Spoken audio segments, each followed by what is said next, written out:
I'm going to show you how to find and submit Edpuzzle student projects. So the first thing I'm going to do is I'm going to log into Edpuzzle. I'm going to select I'm a student, and I'm going to sign in with Google. And I want to make sure that I sign in with my DPS Google account. So now I want to make sure that I'm in the correct class. This is really important, especially if I have multiple classes that are assigning me Edpuzzle videos. And I can go in, select the class, and then here are all of my assignments. So I'm going to click on the assignment that I want to work on. I have all of my instructions here. And when I'm done reading the instructions, I can go ahead and start the project. So I'm going to click on this blue Start Project button. And then from here, I'm going to find a video. So what I can do is I can either search using my search bar. I can, if I already have a video in another tab, I can just paste in the URL here and it'll take me directly to that video. Or I can go ahead and browse through and see if I can find what I'm looking for. So I know that I want a crash course video here. So once I find the video that I want, I click on it. I can watch it real fast to make sure that this is indeed the video that I want. It's giving me the information that I need. And then once I've decided that this is definitely the video I want to use, I'm going to click this Use for Project button. So here's where I can make cuts in my video. So let's say that I really only need like a middle section here. I can drag just by looking at it, the edges here. And the blue section is all that's going to be kept in my final project. So the other thing I can do is I can grab this black line here, and that's what's going to let me see different parts of the video that I've selected. If I need to cut out a section, what I can do is I can click this Add Cut button. And then again, I can drag until I need to start up again. So once I've finished cutting my video, and if you don't need to make any cuts, that's totally fine. You can just move on to questions. So you'll see I have 3 question types here. I can give a multiple choice question, an open-ended question, or a note. So when I'm creating my project, I want to keep in mind the intention and the goal of my project.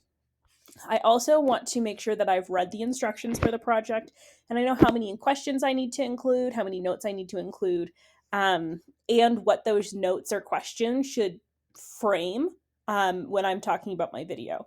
So I can either just watch the video all the way through by clicking the play button, and then when I get to a section that I want, pair of molecules that are held tightly together. They're like I can go ahead and click on the question type I want, and it'll automatically pause that video for me as soon as I click the question choice. So you'll see I'm on multiple choice question right now. Here's where my question stem goes. So a question stem is going to be the actual question itself. So maybe like, what is DNA? Because he just covered what was DNA in the video. So then I can select my answer choices here.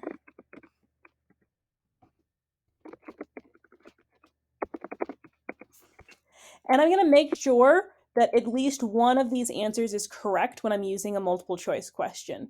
So I'm going to click on the green check mark when an answer is correct. And if I want multiple answers to be correct, I can use multiple green check marks.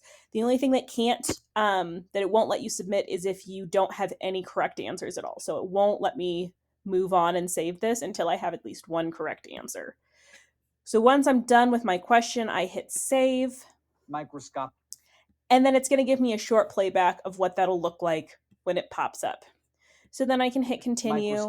I can continue to watch my video, or maybe I know exactly where these questions are supposed to go. I can just drag that little black ball here to the spots that I need them to go. Open-ended questions don't have answer options. It's for the viewer to give a text-based answer.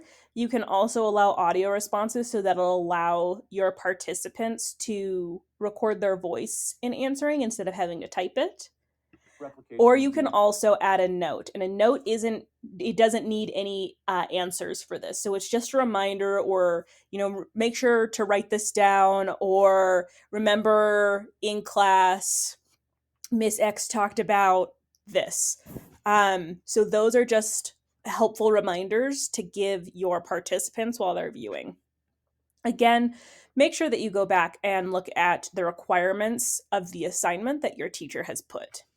So once you're finished with your entire video, adding all of the questions and notes that you need, you can hit this finish button, and it's going to save your progress for you. You can then preview your video exactly how it would look to somebody else who's viewing it as a student. And then when you're ready, you know that you got all of the requirements that will satisfy this project, you're going to hit this blue turn in button. And once you hit the turn in button, when you scroll up, you'll notice that your grade is now pending to grade. And so now you just wait for your teacher to grade that project.